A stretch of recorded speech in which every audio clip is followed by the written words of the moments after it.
PM Narendra Modi आज तेलंगाना के दौरे पर हैं और साल के आखिर में वहां पर होने वाले विधानसभा चुनाव, इसी को लेकर तैयारियां जोरों पर हैं। इस दौरान निजामाबाद में रैली को संबोधित करते हुए उन्होंने तेलंगाना के सीएम के चंद्रशेखर राव पर जमकर हमला बोला।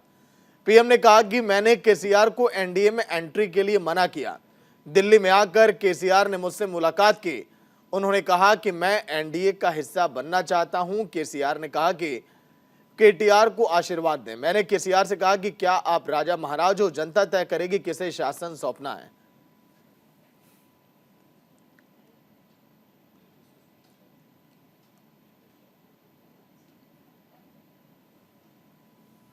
पहली बार एक रहस्य खोलने जा रहा हूं।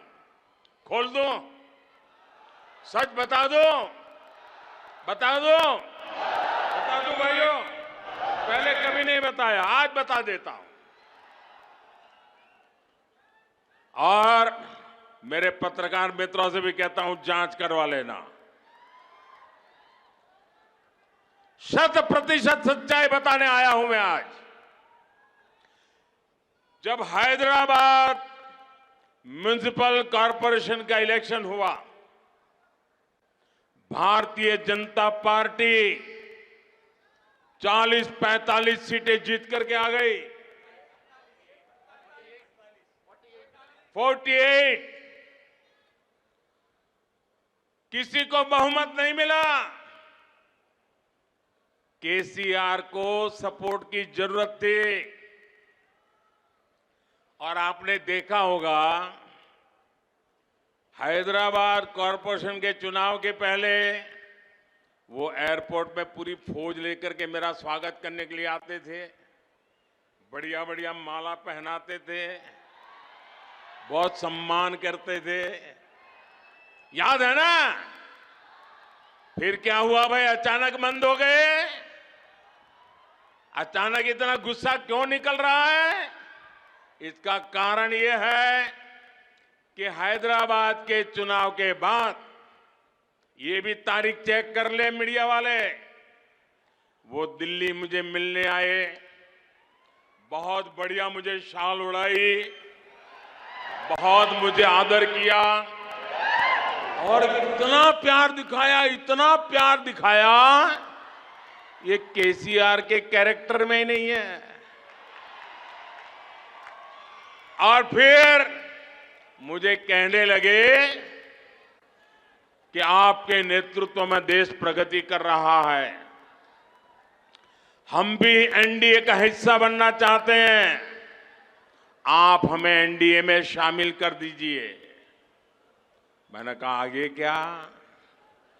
बोले हैदराबाद में म्युनिसिपल कॉरपोरेशन में हमारी मदद कर दीजिए। मैंने केसीआर को कहा, आपके कारनामे ऐसे हैं, मोदी आपके साथ जुड़ नहीं सकता है। हैदराबाद में हमें विपक्ष में बैठना पड़ेगा तो बैठेंगे। केसीआर की सरकार हमारे कार्यकर्ताओं पर जुल्म करेगी तो जुल्म सहेंगे, लेकिन हम तेलंगाना की जनता से दगा नहीं कर सकते हैं।